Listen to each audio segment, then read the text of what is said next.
I'm Heidi Lachance. I'm the operations manager of Laundry Matters. I coordinate the job coaches and the workers to do laundry services. The most important thing of Laundry Matters is our social inclusion in the community and getting our workers out in the community working for paid employment. So when our workers go to our long-term care hospital, we have about 30 patients there right now who have our laundry service with us. So the workers would then go into the patient's room, collect the dirty laundry, take it back to the laundromat on that floor. They would then wash, dry, and fold it, and then return it back clean and put it away back in the patient's room. The patients really love to see our workers.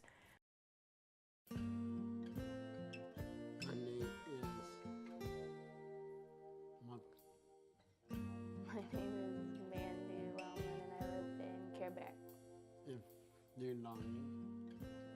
Okay. Going to the Laundry Matters is to help the old people do their laundry and cheer them up when they're down. And after you fold, what do you do? Save money. I spend it on video games, car racing games, and some clothes for some game toys. Going to 67 game. And what's your favorite team to watch? 67. 67. The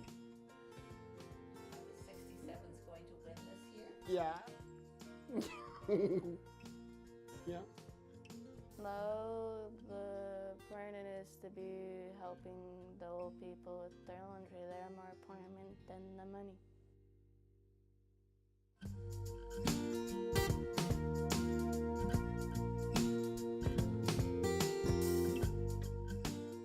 I'm Karen Bellier, Executive Director of Total Communication Environment, or TCE.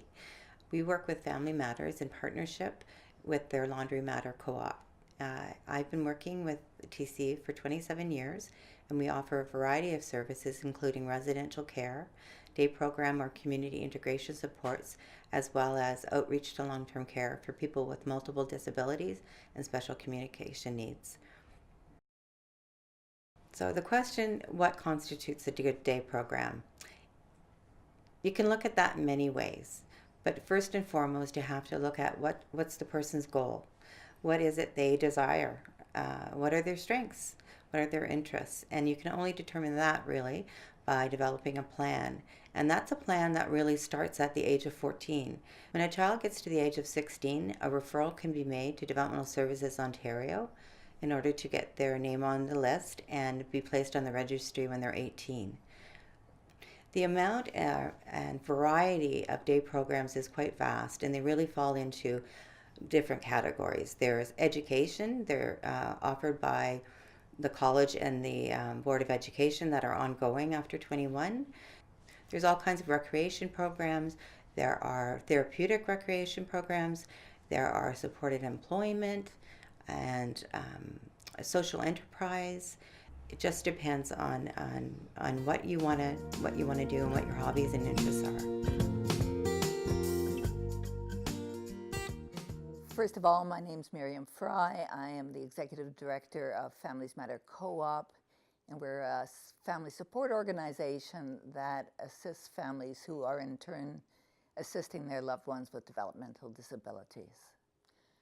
So when someone with a developmental disability leaves school, they are leaving not only the school building, they're leaving their social safety net, they're leaving their friends, and they're leaving their daily activities. And their families are leaving the other parents with whom they networked. And that creates a huge sense of isolation. And so one of the most important things that families can do and that we do to help them is to help them find a new sense of community. And that sense of community has to come from the community as a whole.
is Ron Tomask, and I'm a lawyer here in Ottawa. I've been in practice since approximately 1972. A large part of my practice involves estate planning for family members who have children and other family members who have special needs.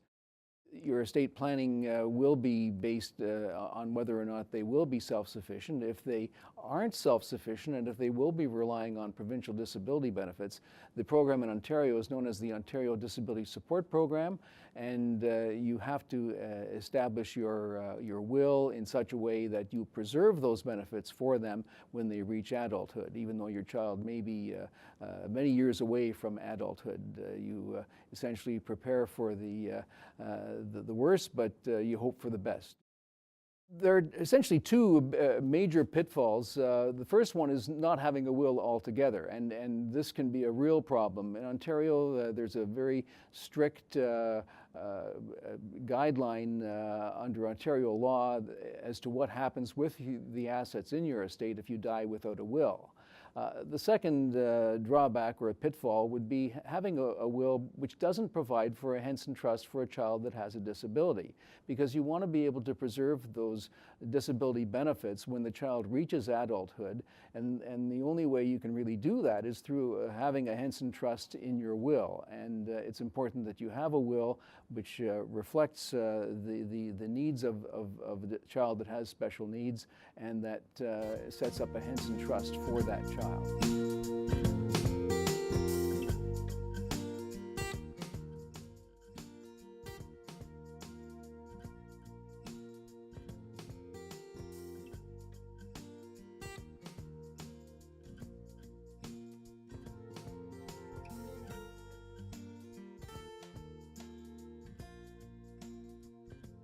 My name's Sharon Edwards. I'm the president of Families Matter Co-op. I'm a parent of a son that is 44 years old, and he has Asperger's syndrome. I'm sitting in an apartment that we built in our house for him to live in. Now he has been able to find a not-for-profit housing downtown, where he preferred to live. So now this apartment's going to be rented out for an income for us to further support him. Group homes are a type of housing that a lot of people understand, and it's a very good solution when you need to have your son or daughter settled into a situation where there's round-the-clock care. The problem with group homes as it stands right now is there are really long wait lists, and it's probably not something you can really count on. So you might have to turn and think of other options in lieu of that. It's really important to start early. Talk to lots of families, get all the ideas that you can, go to lectures. There are a lot of different options. For example, it's a good idea to get registered with the Social Housing Registry. It's a good idea to just see if you can link up with other families that have a similar situation to yours and find out what they have done. Sometimes it's a good idea to pair up with other families and share finances or support solutions.